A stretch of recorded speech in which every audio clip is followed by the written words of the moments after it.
Imagine cruising home after a pleasant evening with colleagues only to have your life upended in a single moment by flashing lights and cold, unjust authority. Picture yourself, confident in your rights and experience, facing down those who seem to wield the law as a weapon against you.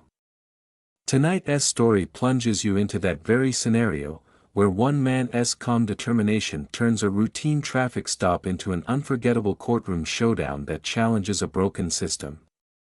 Stay with us as we unravel the astonishing events that lead to a shocking revelation and spark a movement demanding real change.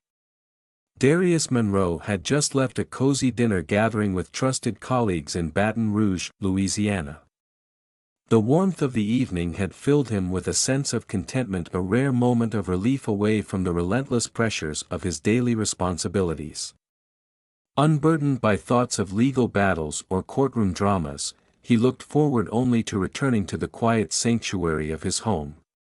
Yet fate had other plans in store that fateful night. As he drove along a nearly deserted stretch of road, the gentle hum of traffic lights changing from red to green punctuated the calm. Without warning, red and blue flashing lights appeared in his rearview mirror, shattering the peaceful solitude he'd come to cherish. Pulling over with a resigned sigh, Darius instinctively reached for his wallet even as his mind raced. There was no obvious reason for the stop. He wasn't speeding, nor had he disobeyed any traffic signals. Deep down, he sensed that the underlying motive was far removed from ordinary enforcement, for the appearance of authority rarely coincided with genuine concern for public safety. Two officers emerged from their patrol car. One, a tall and imposing figure with a rigid military haircut, stepped confidently toward Darius's driver's side. The other, lean yet equally formidable, lingered near the passenger door. The taller officer, introducing himself curtly as Officer Brian Sutter, demanded to see his license and registration. Darius complied, his mind alert and his eyes searching the officers' faces for any hint of reason. When he inquired politely why he was being stopped, Officer Sutter's tone turned clipped and dismissive as he cited a faulty tail light, a claim that rang false in Darius's ears. In the soft glow of the rearview mirror, Darius could clearly see that his brake lights were fully functional, a detail that only deepened his growing unease. Darius maintained his calm, though tension seeped into his every muscle. He asked again for clarification, keeping his voice even and respectful. Yet something shifted in Officer Sutter's expression. He leaned forward, almost menacingly, and ordered Darius to step out of the vehicle. The request was not merely a procedural matter, it was an unspoken demand laced with an escalating threat.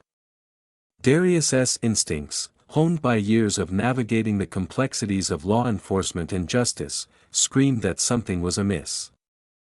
Despite his legal knowledge and the countless cases he had witnessed, he hesitated.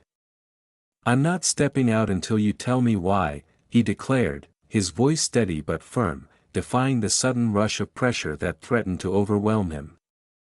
The situation grew increasingly tense as Officer Sutter's partner, Officer Daniel Mercer, interjected with a smirk and a dismissive gesture, resting his hand confidently on his belt. "Because we said so," he stated, his tone void of any empathy or willingness to explain.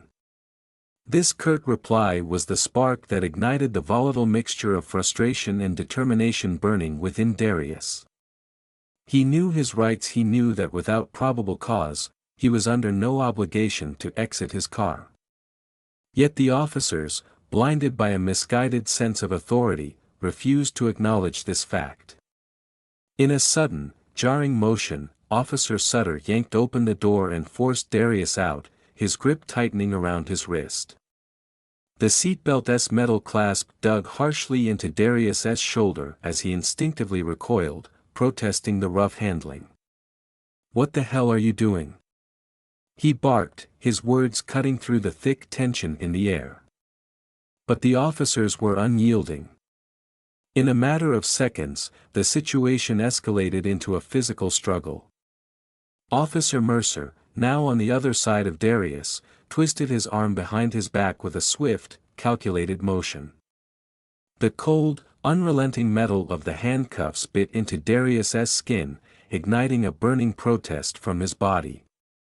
"You're resisting," Officer Sutter declared in a tone devoid of compassion, as if labeling him a criminal without even a second thought. Darius's heart pounded not from fear alone but also from the seething rage of being wronged. In that moment, he recognized the sinister design behind their actions. The officers were playing a dangerous game, one in which the rules were rigged against him. Yet Darius held on to the hope that the truth would prevail.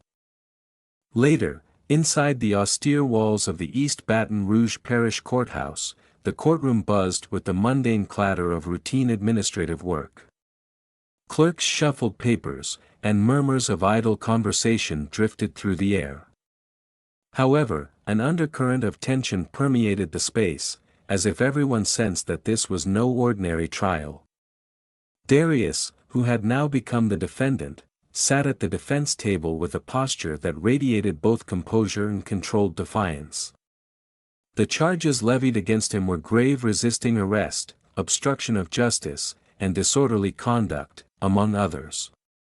To an outside observer, the charges might have seemed to bear some validity, but Darius knew deep down that they were nothing more than elaborate fabrications designed to crush his spirit. Presiding over the case was Judge Eleanor Price, a woman in her mid-60s whose mere presence commanded respect. With a reputation for unwavering authority, she had built her career on a strict adherence to procedure and a dismissive attitude toward any notion of nonsense. As she looked down from the bench, her eyes bore into Darius with an expression that left little room for hope. The prosecution, led by the confident prosecutor Stephen Carter, strode into the courtroom with an air of entitlement, certain that the system's support was on their side. With a brief nod to the officers who sat smugly on the witness stand, Prosecutor Carter began his case by painting Darius as an aggressive, uncooperative individual who had turned a routine traffic stop into a dangerous encounter.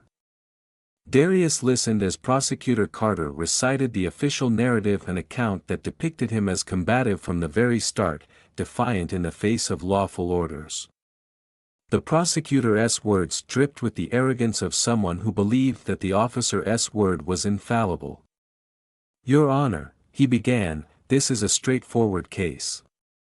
The defendant escalated a normal traffic stop into a physical confrontation with law enforcement." Darius's mind raced, recalling every moment of the encounter in vivid detail. He remembered how he had calmly asked for an explanation and how, when denied, the situation had spiraled into a series of unjustified physical actions. His lawyer, Michael Grant, a weary public defender known for his relentless commitment despite limited resources, rose abruptly and objected. "There is absolutely no evidence that my client was aggressive," Michael argued, his voice tinged with both exasperation and determination. Judge Price, however, waved a dismissive hand and overruled the objection. The courtroom tension deepened as Darius clenched his jaw, aware that the scales of justice were once again tilting against him. Michael Grant persisted, insisting that the escalation was entirely the result of the officer's overreach. "Your Honor, there is a clear lack of body cam footage showing any aggressive behavior from my client. No such footage exists because the officers failed to follow proper protocol." Prosecutor Carter, smirking in response, countered that even without body cam evidence, the officers' statements were more than enough to convict. To Darius, the argument was laughable, a mockery of the truth that should have been evident from the start. As the trial continued, Officer Sutter took the stand first. With rehearsed precision, he delivered his account of the events, painting a picture of a man who had not only refused to obey orders but had actively incited a dangerous situation.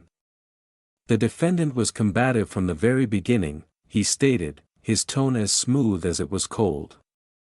He refused to exit his vehicle, raised his voice, and created a hostile environment. Officer Mercer followed suit, nodding in agreement. "We feared for our safety and had no choice but to restrain him," he added, his words echoing the same rehearsed lines.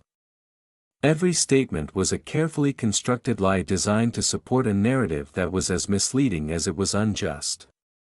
Darius's frustration simmered beneath the surface as he sat quietly at the witness stand, absorbing each word like a dagger. His mind raced with memories of similar encounters in his long career, cases where systemic corruption had almost gone unchecked until a moment of truth forced the hand of justice. As his lawyer Michael Grant prepared to call him to the stand, the tension in the courtroom reached a fever pitch. Michael's voice trembled slightly as he said, "Your Honor, the defense calls Darius Monroe to the stand." Rising slowly, Darius walked to the witness chair with a measured calm. Every eye in the courtroom was fixed on him, the weight of judgment palpable in the charged silence.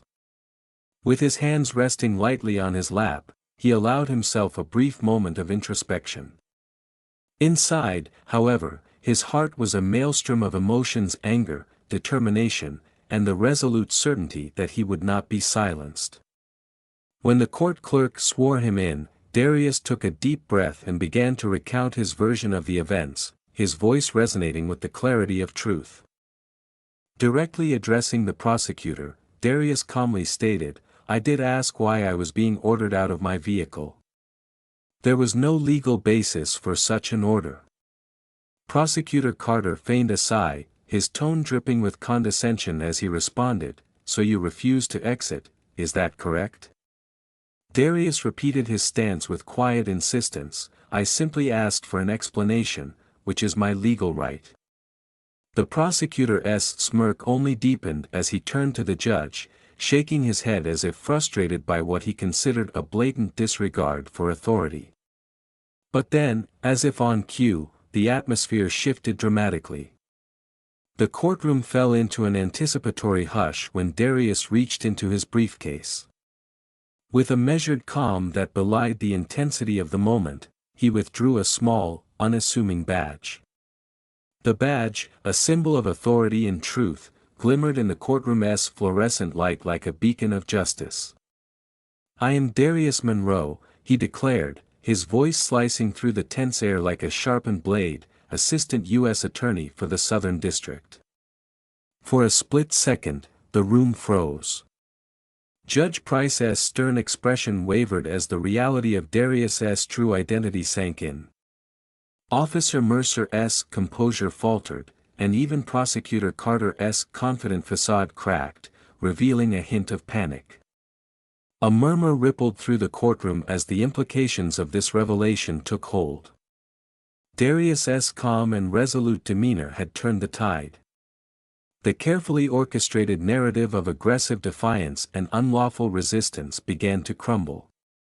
"Is it not written on this badge?" Darius continued, holding it up for all to see, "that I serve the people and uphold the law? Then how can my peaceful inquiry be criminalized?" His words struck like thunder, resonating not only with those present in the courtroom but with countless viewers who would soon see the unfolding drama online. The tension reached a critical point as Judge Price leaned forward, her eyes narrowing as she contemplated the gravity of the situation. The officers, once so sure of their authority, now appeared disoriented and vulnerable. Prosecutor Carter, visibly shaken, fumbled through his files and stammered, I wasn't aware of this information." In that charged moment, the entire case began to unravel. Darius's clear and unwavering presentation of the truth exposed the deep flaws in the officer's testimony and the prosecutorial narrative.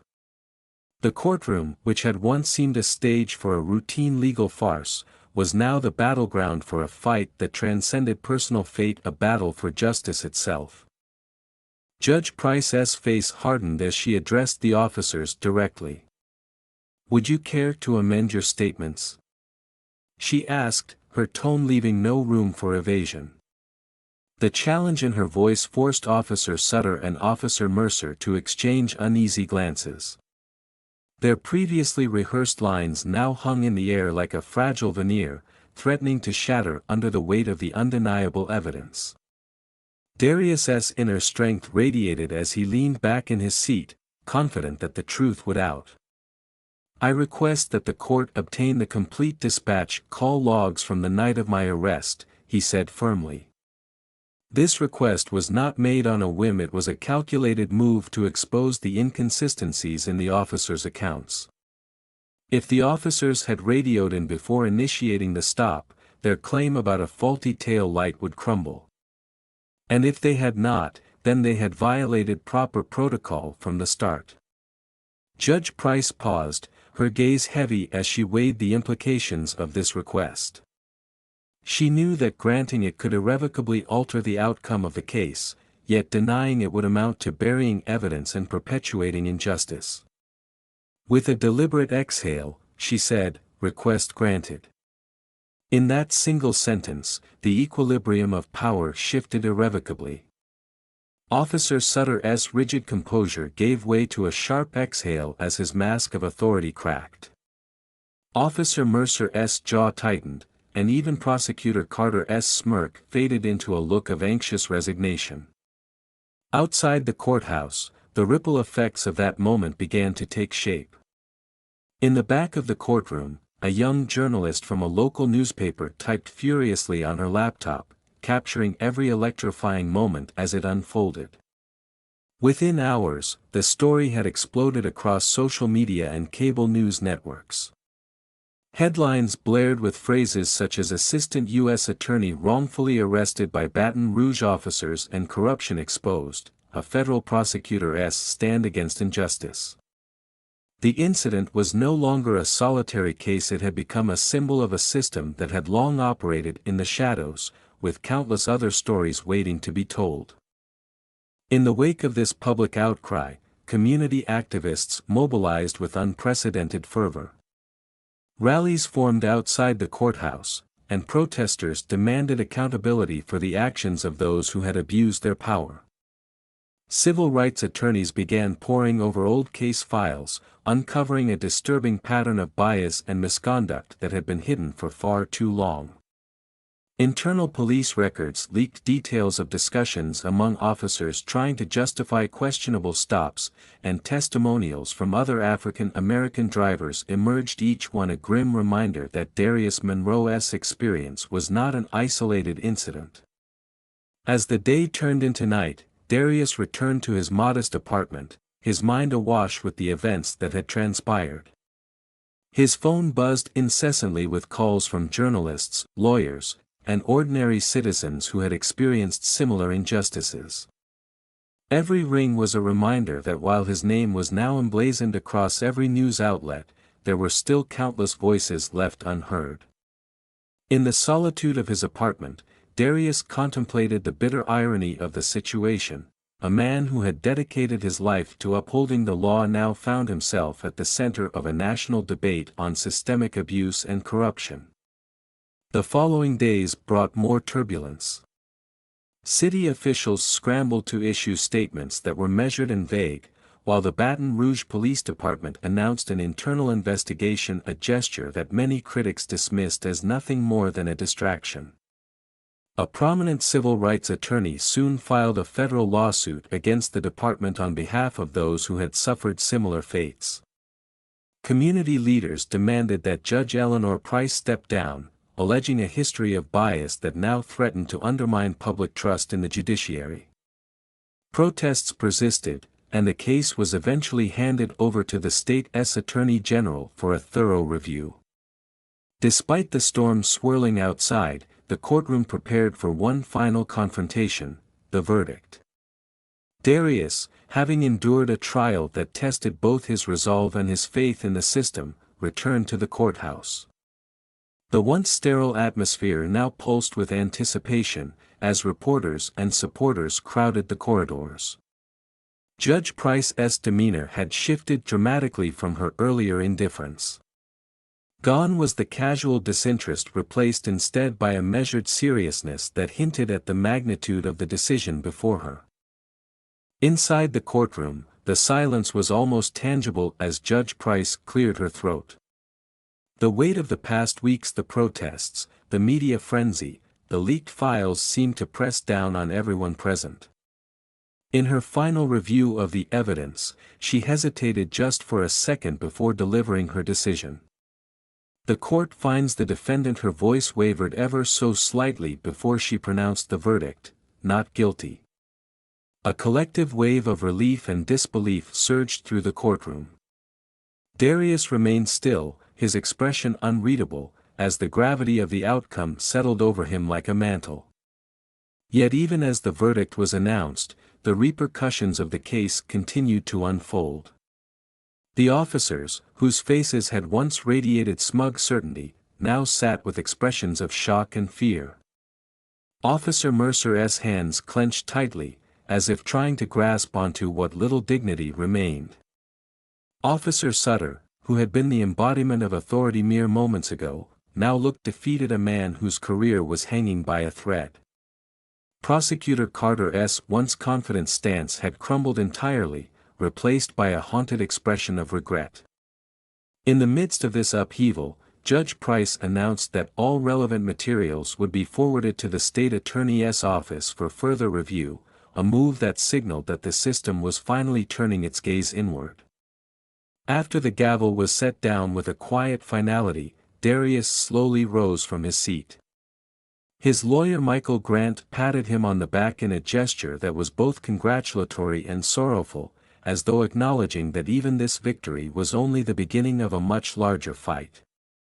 Darius's eyes, however, remained fixed on the officers and the prosecutor, a silent promise that he would not allow this miscarriage of justice to fade into obscurity. As he stepped out of the courtroom, cameras flashed and reporters clamored for his attention, each one eager to capture the moment of triumph that had shattered the status quo. But Darius did not celebrate. Instead, he walked past the flashing lights and the cacophony of questions with quiet determination, fully aware that his story was not merely about his own redemption. It was a rallying cry for every individual who had ever been wronged by an unjust system. Every step he took was imbued with the resolve to expose the corruption that had long festered behind closed doors. His journey was far from over. If anything, it was just beginning. The story of Darius Monroe had now ignited a fire, compelling people from all walks of life to confront the inequities that permeated their society. For those of you watching this video, take a moment to reflect on what you have just witnessed. Ask yourself, how many more voices, silenced by a rigged system, are waiting to be heard? How deep does the corruption run, and will we ever see the day when every case is examined under the unyielding light of truth?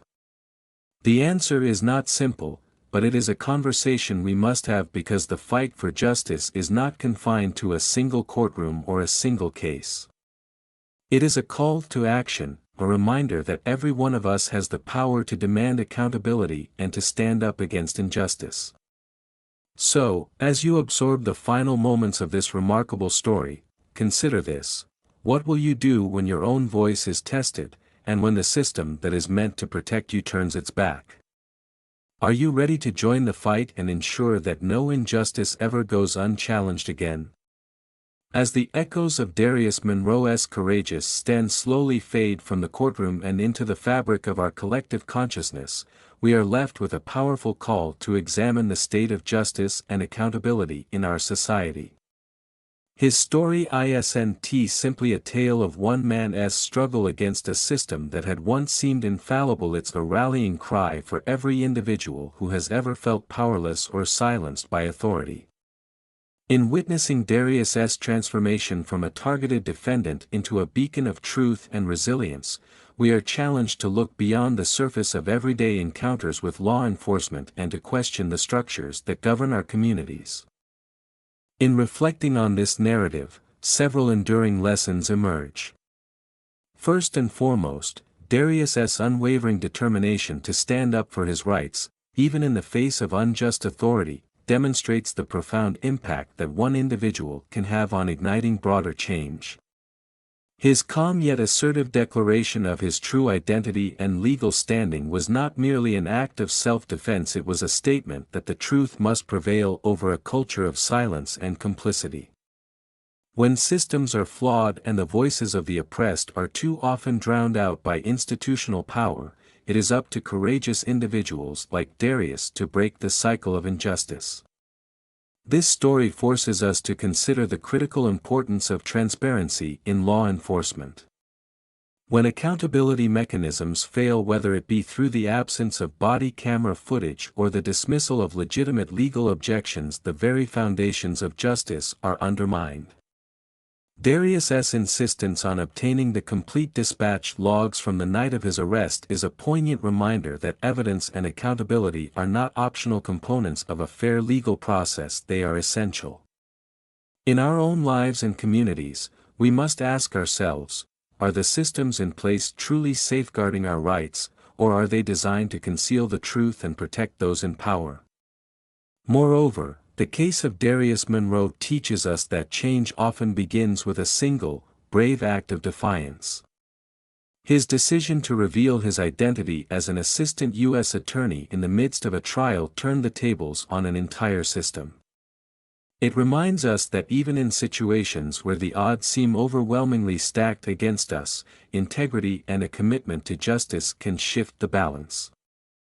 This is not just a legal victory, it is a moral one that reverberates far beyond the walls of a courtroom. It challenges us to ask, what would we do if we found ourselves in a position where our rights were being trampled? Do we have the courage to demand fairness, even when it might come at a personal cost? Another vital lesson is the role of community and public discourse in driving accountability. The uproar that followed Darius' case, from the protests outside the courthouse to the relentless pursuit of truth by community activists and journalists, highlights that justice is not served solely by the decisions of a single judge or prosecutor. It is upheld by the collective voice of a community that refuses to let injustice go unnoticed. In today's digital age, where information can spread like wildfire and every voice can contribute to the narrative, our shared responsibility is to remain vigilant and engaged. We must ask, how can we, as members of our communities, ensure that every instance of injustice is met with the scrutiny it deserves? And what role do we each play in holding institutions accountable? Furthermore, Darius' journey compels us to consider the broader implications of systemic bias and corruption. His experience was not an isolated incident, it was a microcosm of the issues that many face on a daily basis. Whether it is the misuse of power, the dismissal of legitimate grievances, or the institutional inertia that protects wrongdoers, the patterns of injustice remain deeply embedded in our society. This narrative challenges us to confront uncomfortable truths about the way power operates and to recognize that reform is not only necessary but inevitable when the will of the people demands it. The story of Darius Monroe is more than a dramatic legal showdown, it is an invitation for each of us to reflect, engage, and ultimately act. It asks us to reconsider our assumptions about authority and to recognize that the power of truth, when wielded with courage and conviction, can indeed change the course of history. In this age of rapid information and collective mobilization, every comment, every shared opinion, and every act of support contributes to a larger movement, a movement that insists on accountability, demands transparency, and refuses to let injustice hide in the shadows. We invite you to join this conversation. Your insights, experiences, and opinions are crucial in shaping the dialogue around justice and reform. What are your thoughts on the systemic challenges highlighted by Darius' experience? Do you see parallels in our own communities, and if so, what steps do you believe should be taken to address them? By commenting below, you become a part of this important dialogue. Your perspective can spark further discussion and, perhaps, inspire actions that lead to meaningful change. In a world where silence can often be mistaken for complicity, your voice is a vital tool for progress. Let us know, how will you stand up against injustice in your community? What does true accountability look like to you? Remember, every comment is a step toward collective awareness and change. Share your thoughts, challenge your assumptions, and help us build a community where every voice is heard and every injustice is met with a demand for truth. The journey toward reform begins with a single voice, and that voice could very well be yours. So, as we close this chapter on Darius Monroe's unforgettable story, ask yourself, are you ready to take action, to question the status quo, and to be the change our society so desperately needs? Your response matters. Speak up, share your opinions, and let us know what justice means to you. The conversation does not end here, it's only just beginning.